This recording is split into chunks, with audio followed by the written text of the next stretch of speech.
Zum Glück ist Freitag. Mit dem Fabian Unterreger. So, morgen Fabian. Guten Morgen Mario. Die ganze Schweiz wird auf China verkauft, über das reden wir nach der 7. Absolut. Zuerst ist es, glaube ich, sportlich, was Genau. wir da müssen diskutieren. Es hat ja geschneit die Woche und wir haben vernommen, dass an einer Olympiakandidatur 2026 umgebastelt wird. Es soll sich um die Region Bern handeln, die sich da bewirbt. Die Frage natürlich an Weltwochenchef und Nationalrat Roger Köppel, hat so eine Kandidatur eine Chance? Brennt's olympische Feuer, wird's richtig teuer. Um was geht's? Die Weltwoche hat recherchiert und weiss, dass die Olympiade eine der sichersten werden wird. Faktisch, der Wladimir Putin hat zugesichert, dass er mit seinen 14.000 Armeeflügern stündlich je 100.000 Kubikmeter Schnee aus den Strafgefangenenlager von Sibirien einfliegen lassen wird. Das kostet die Schweiz nichts. Der Putin will dafür einfach Ehrenvorsitzender vom Roten Kreuz und vom katholischen Frauenbund Rümelang werden. Achtung, Spoiler, auch der Peter Reber hat bereits seinen Olympiasong gratis geschrieben. Ein bunt gefrorene Banane. Peter Reber. Okay, aber so ein Olympiasong, das wäre ja eigentlich der ideale Job gewesen für den Baschi, oder?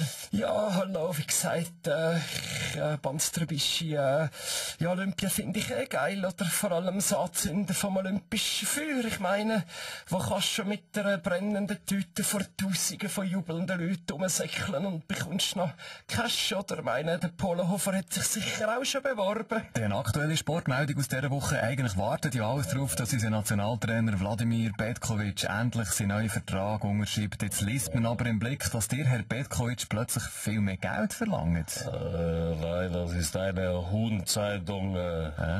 Was? Ente-Zeitung. Es stimmt also nicht. Nein, weil Admar Feldhitz war so teuer als Trainer. Jetzt ich bekomme fast kein Geld.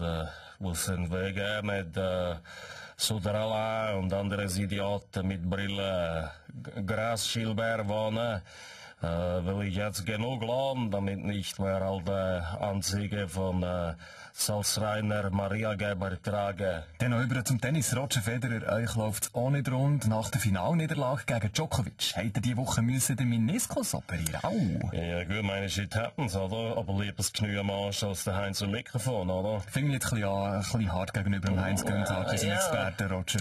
Easy, es ist doch erst die Aggressivität gewesen, die der Roger zu einem echten Champion gemacht hat. Ich hatte absolut kein Problem damit, mal davon abgesehen, dass es mich auch Huren aufregt. Gut, aber jetzt früher, Heinz Günther, wie war es bei euch gewesen mit Verletzungen? Auch mal Probleme mit den Knien? Absolut. Die ersten jungen Jahre als Profi, wo ich fast nur in der North East Coast Tennis College League gespielt habe, haben mir Knie permanent wehtun vor dem Spiel, während dem Spiel und auch nach dem Spiel. Ui, warum? Schon Abnützungserscheinungen gehabt, so jung? Almost. Ich habe 2 Jahre nicht verdient, weil ich immer früher rausgefallen bin. Das heisst, no money, honey. Darum habe ich so viel müssen im McDonalds am Boden auf den Knie alte Pommes frites auflesen, damit ich nicht mit einem knurrenden Magen haben müssen gehen schlafen. Zum Glück ist Freitag. Mit dem Fabian Unterreger.